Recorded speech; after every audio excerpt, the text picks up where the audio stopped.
बालवैज्ञानिकांचा अभ्यास दौरा, ठाणे महानगरपालिकेच्या 36 विद्यार्थ्यांची इस्रो भरारी।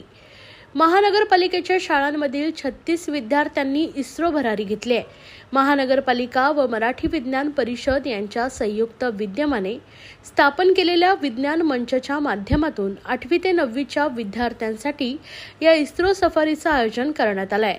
आज झालेल्या या अभ्यास दौऱ्यादरम्यान बालवैज्ञानिक विद्यार्थ्यांना इस्रोच्या इतिहासाची माहिती, रॉकेट लॉन्चिंग, प्रक्षेपण, चांद्रयान 1, 2, 3 आणि मंगळयान या संबंधित माहिती व वैज्ञानिक बाबी शिकवण्याची संधी मिळाली आहे। महानगरपालिकेच्या शाळांमध्ये शिकणाऱ्या विद्यार्थ्यांमधून भावी संशोधक व शास्त्रज्ञ निर्माण व्हावे, त्यांच्यात वैज्ञानिक दृष्टी व संशोधनाची वृत्ती निर्माण व्हावी यासाठी हा अभ्यास दौरा आयोजित करण्यात आला होता। या इस्रो दौऱ्यासाठी आधी विद्यार्थ्यांची विज्ञान परीक्षा घेण्यात आली। त्यातून निवडलेली 22 मुले व 14 मुली अशा एकूण 36 विद्यार्थी, मराठी विज्ञान परिषदेचे 15 सदस्य, 8 शिक्षक व इतर कर्मचाऱ्यांनी सहभाग घेतला होता। खगोलशास्त्रज्ञ दाक्रू सोमन व इस्रोतील गाईड यांनी या सर्व विद्यार्थ्यांना इस्रोची संपूर्ण माहिती व मार्गदर्शन केले आहे। याआधी देखील विज्ञान मंचच्या माध्यमातून 500 विद्यार्थ्यांना नेहरू विज्ञान केंद्र व तारांगण तसेच नारायणगाव येथे रेडिओ दुर्बीण दाखवण्यात आलाय। त्यानंतर आता इस्रोचा अभ्यास दौरा आयोजित केल्याचं मराठी विज्ञान परिषदेचे अध्यक्ष व खगोलशास्त्रज्ञ दाक्रू सोमन यांनी सांगितलंय। नमस्कार। ठाणे महानगरपालिका आणि मराठी विज्ञान परिषद यांच्या संयुक्त विद्यमानं विज्ञान मंच स्थापन करण्यात आलेला आहे आणि ठाणे महानगरपालिकेच्या शाळांमध्ये जे विद्यार्थी शिकत आहेत त्यांच्यामध्ये वैज्ञानिक दृष्टिकोन जागृत होणं, तसंच संशोधन वृत्ती जागृत होणं आणि पुढे भावी शास्त्रज्ञ यातून निर्माण व्हावं यासाठी विज्ञान मंच स्थापन झालेला आहे। आपल्याला माहिती आहे की कथाकथन स्पर्धा घेतल्या वैज्ञानाच्या, नंतर या विज्ञान मंचतर्फे स्ट्रीट प्ले, पथनाट्य स्पर्धा विज्ञान विषयाच्या घेतल्या गेल्या।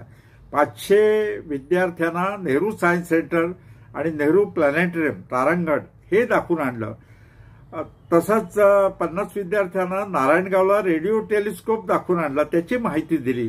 खगोल वर्ग सुरू झाले आणि काल 21 फेब्रुवारीला केरळमध्ये इस्रोचं विक्रम साराभाई सेंटर जे आहे स्पेस सेंटर, तिथे व्हिजिटला घेऊन गेलो होतो। 36 मुलं ठाणे महानगरपालिकेची आली होती आणि त्याच्यामध्ये 22 मुलगे होते आणि 14 मुली होत्या आणि इस्रोला भेट दिली। इस्रोचं तिथे म्युझियम पाहिलं आणि त्या म्युझियममध्ये आपल्याला माहिती आहे की आर्यभट्ट उपग्रह, त्यानंतर राकेश शर्मा अंतराळवीर पहिला भारतीय, त्यानंतर चांद्रयान 1, चांद्रयान 2, चांद्रयान 3, नंतर मंगळयान याचे मॉडेल्स आणि ते संपूर्ण माहिती देण्यात आली। आगामी गगनयानाची माहिती सुद्धा देण्यात आली। त्या म्युझियममध्ये विद्यार्थी रममाण झाले होते, सगळे नोट्स काढत होते। त्या क्षेत्रामध्ये व्हिडिओ काढायला बंदी आहे, मोबाईल सुद्धा नेता येत नाही आणि त्याच्यानंतर म्युझियमला भेट दिल्यानंतर तिथे अग्निबाणाचं उड्डाण, रॉकेट लॉन्चिंग हे प्रात्यक्षिक दाखवण्यात आलं। ठाणे नगरपालिकेच्या मुलं खुश झाली, त्यांनी प्रश्न विचारले, बरीच उत्तरं मिळवली आणि मला वाटतं एखाद्या नगरपालिकेची इस्रोला भेट देण्याची पहिलीच वेळ असेल आणि 36 मुलं खूप प्रभावमान झाली होती।